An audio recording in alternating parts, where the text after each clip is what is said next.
আলাইহিস সালাম যখন জাহান্নামের গেটে যাবে, এমন সময় জাহান্নামের মালিক ফেরেশতা গেট খুলে দিবে। গেট খুলে দেওয়ার পরে আল্লাহর ফেরেশতা জিবরাইল জাহান্নামের ভিতরে প্রবেশ করবে। জিবরাইলের নূরানি চেহারা দেখার পরে সমস্ত জাহান্নামীরা জিবরাইলকে গাড়া করে ফেলবে। আহারে, কে আপনি এত সুন্দর চেহারা, জাহান্নামের এখন আপনাকে স্পর্শ করে না? কে এত সুন্দর চেহারা, জাহান্নামের এখন আপনাকে স্পর্শ করে না? এমন সময় জিবরাইল বলবেন, আনা জিবরাইল, আমি হলাম জিবরাইল। জিবরাইল যখন জিবরাইল বলে পরিচয় দিবে, জাহান্নামের মধ্যে কান্না ভূমণ্ডলী হয়ে যাবে। জিবরাইল, দিনের নবী রাহমাতুল লিল আলামিনের জীবনে তোমার নামটা বহুবার শুনেছি। এরে জিবরাইল, আমাদের নবী কোথায় রে? আমাদের নবী রাহমাতুল লিল আলামিনের কাছে আমাদের সালাম পৌঁছাই দিও। আর বলে দিও গো, জাহান্নামের আগুনে ফুটতে ফুটতে হাড় পর্যন্ত পড়ে গেছে, গোশতগুলো পুড়ে ছাই হয়ে গেছে। জিবরাইল রে, দিনের নবী রাহমাতুল লিল আলামিনকে বলে দিও, নবীজি যেন সুপারিশ করে আমাদেরকে জান্নাতের ব্যবস্থা করে দেয়।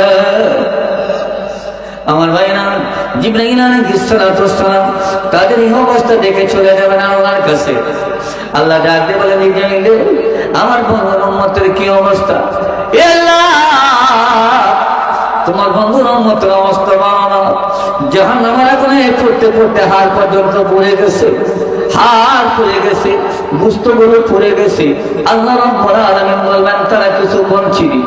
জিবরাইল তারা বলেছেন তোমার বন্ধুর কাছে সালাম দেওয়ার জন্য, আর তোমার বন্ধুকে বলতাম তোমার বন্ধু যেন সুপারিশ করে তাদেরকে জান্নাতের ব্যবস্থা করে দেয়। আমার ভাইরা, আল্লাহ রাব্বুল আলামিন ডাকতে বললেন, জিবরাইল যা যাও, আমার বন্ধুর কাছে যাও, আমার বন্ধুর কাছে তাদের কথাবার্তা বলে দিয়ে আসো। আল্লাহর ফেরেশতা জিবরাইল আলাইহিস সালাম গিয়ে দেখবেন সুন্দর একটা বিল্ডিং, সবুজ রঙের একটা বিল্ডিং। ওই বিল্ডিং এর নিচে বসে বসে আল্লাহর নবী রাহমাতুল লিল আলামিন আল্লাহর প্রশংসা করতেছে। এমন সময় রাহমাতুল লিল আলামিনকে সালাম আনতে ডেকে বলবেন, নবী গো, জাহান্নামের ভিতরে গিয়েছিলাম, আপনার উম্মতের অবস্থা দেখে আসলাম। আমার ভাইরা, যেই মাত্র কথা বলবেন, জাহান্নামের ভিতরে গিয়েছিলাম, আপনার উম্মতের অবস্থা দেখে আসলাম, এমন সময় আল্লাহর নবী রাহমাতুল লিল আলামিন বসার থেকে দাঁড়ায় যাবে। কিরে জিবরাইল, জাহান্নামের ভিতরে গিয়েছিলাম আমার উম্মতের অবস্থা দেখার জন্য। জিবরাইল রে, বলো না রে, আমার উম্মতের কি অবস্থা? জিবরাইল বলে, নবী গো, আমি যখন জিবরাইল বলে পরিচয় দিলাম, জাহান্নামের মধ্যে কান্না ভূমণ্ডলী হয়ে গেল।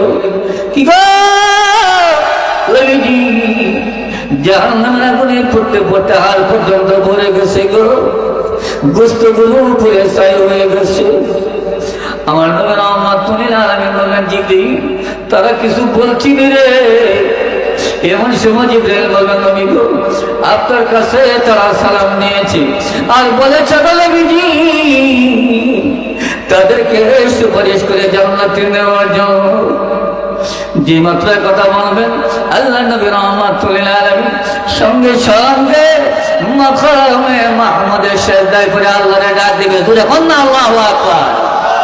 ওগো পরওয়ারদিগার আলাম, আমার আল্লাহ রাব্বুল আলামিন আমার উম্মত বুঝে নাই গুনাহ করে ফেলেছে, আমার উম্মত বুঝে নাই কবিরা গুনাহ করে ফেলেছে, আমার উম্মতকে তুমি শাস্তি দিয়েছো, জাহান্নামের আগুনে পুড়িয়ে দিছো। আমার উম্মতেরা জাহান্নামের আগুনে সইতে পারে না। আল্লাহ,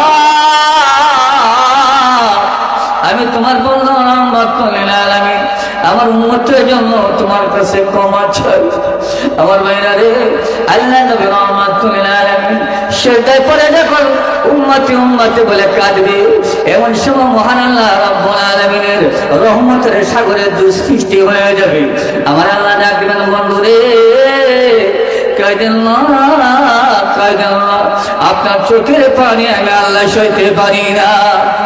এরে বন্ধু, কাইদো না গো, কাইদো না, চোখের পানি গুলো মুছে ফেলো।